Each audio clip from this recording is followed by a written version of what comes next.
അപ്പൊ അളിയൻ കാര്യമൊന്നും അറിഞ്ഞില്ലേ? ഇല്ല. എന്നാൽ ഇനി ഞാനത് പറയാം, ആരും ഞെട്ടരുത്. തിരുവനന്തപുരം നഗരസഭാ മേയറുടെ അഹങ്കാരത്തിനും ധാർഷ്ട്യത്തിനും ധിക്കാരത്തിനും പാർട്ടി മറുപടി പറഞ്ഞില്ലെങ്കിൽ ജനങ്ങൾ കടിഞ്ഞാണിടും. അതിനൊരവസ്ഥ വിദൂരമല്ല. അത് മേയർ ഒന്ന് സൂക്ഷിച്ചാൽ നന്നായിരിക്കും. അത് കയ്യിലിരിപ്പിന്റെയാ. അതെ, കയ്യിലിരിപ്പിന്റെയാ.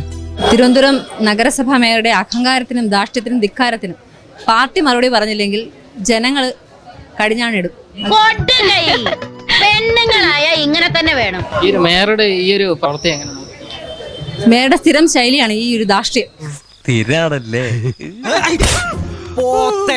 അത് നഗരസഭയിൽ നമ്മുടെ ജനപ്രതിനിധികളോട് ഇതേ അവസ്ഥയിലാണ് പെരുമാറുന്നത്. ഒരു കത്ത് ഒപ്പിടാൻ പോയാൽ പോലും മുഖത്ത് നോക്കാത്ത ഒരു മേയറാണ് നമ്മുടെ തിരുവനന്തപുരം നഗരസഭയിലുള്ളത്. ഇവിടെ ഏത് സ്ഥാപനത്തിനും ചീത്തപ്പേരുണ്ടാക്കാൻ കച്ച കെട്ടി നടക്കുന്ന ചില ചെറ്റകളുണ്ടാവും. ഇവിടെയുണ്ട്.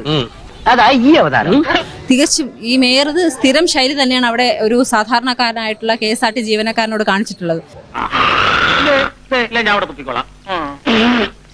ഇത് സ്ഥിരമായിട്ടുള്ളതായതുകൊണ്ട് പ്രത്യേകിച്ച് ഒന്നും പറയാനില്ല. കാരണം ഇത് അവരുടെ സ്ഥിരം ശൈലിയാണ്, അവരുടെ പാർട്ടി പഠിപ്പിച്ച ശൈലിയാണെന്നാണ് തോന്നുന്നത്.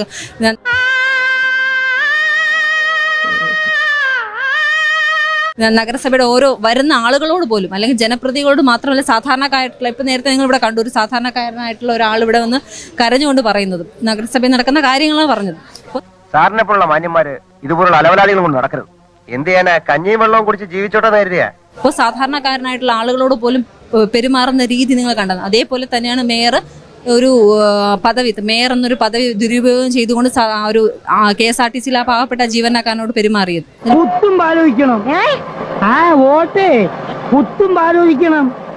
കണ്ട അണ്ടനും അടവണ്ണൊക്കെ വോട്ട് ചെയ്താൽ ഇങ്ങനെയൊക്കെ ഉണ്ടാവും. അതിൽ പ്രത്യേകിച്ച് ഒന്നും പറയാനില്ല. ഇത് സ്ഥിരം ശൈലി തന്നെയാണ്. ഇങ്ങനെ തന്നെയാണ് ആര്യ സാധാരണ ഒരു സാധാരണക്കാരിയാണ്. നമുക്ക് റിപ്പോർട്ട് ചെയ്ത പോലെ ഒരു സാധാരണക്കാരിയാണ്, ഒരു തൊഴിലാളിയുടെ മകളാണ്, സാധാരണക്കാരിയാണ്. അതുകൊണ്ട് ഇങ്ങനെ തന്നെയാണ് ആര്യ.